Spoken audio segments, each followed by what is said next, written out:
Mes salutations cordiales à mes frères, les excellences, le capitaine Ibrahima Traoré, président du FASO, chef de l'État, et le général Abdraman Tchani, président de la République du Niger, chef de l'État, ainsi qu'à leurs délégations respectives.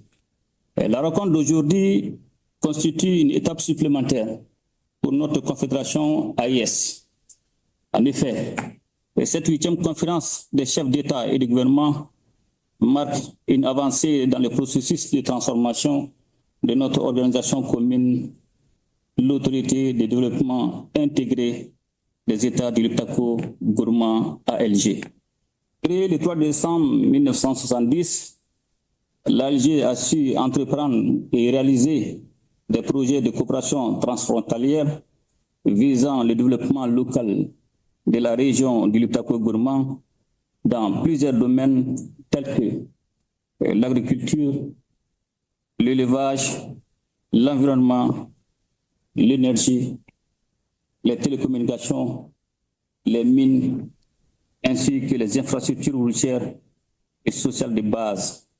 Avec ces 55 ans d'existence, notre organisation commune, l'ALG, s'est montrée résiliente et a produit des résultats tangibles. Cependant, face aux mutations géopolitiques actuelles, tant mondiales que régionales, et particulièrement au Sahel, l'ALG doit s'adapter aux nouveaux défis pour accomplir pleinement sa mission. Notre rencontre réveille une importance capitale puisqu'elle marque un tournant décisif dans la vie de notre institution commune avec la création de l'Alliance des États du Sahel en septembre 2023, fondée sur la charte du Liptako-Gourma. Le fait même qu'on a transformé l'ALG en agence d'exécution au lieu d'agence de développement, effectivement, c'est pour garder cet esprit de souveraineté. En un premier temps, que nous transformons en agence d'exécution pour que nous-mêmes nous puissions vraiment valider nos propres projets et ces projets seront exécutés avec nos propres fonds. Quand vous regardez aujourd'hui, on est dans la bonne dynamique parce que quand on a eu à créer la banque d'investissement, il y aura aussi le prélèvement confédéral qui va servir de moyen de financement de nos projets.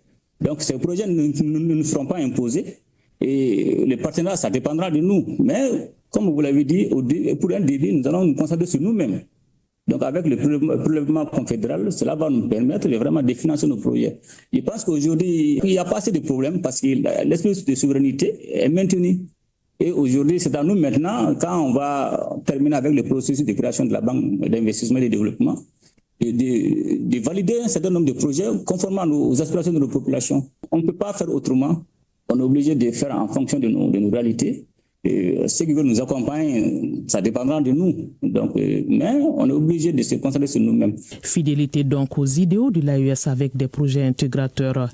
L'ALG ainsi intégrée à l'architecture de la Confédération des États du Sahel devra permettre la mise en œuvre de programmes spécifiques de valorisation des ressources naturelles dont les 3 pays disposent.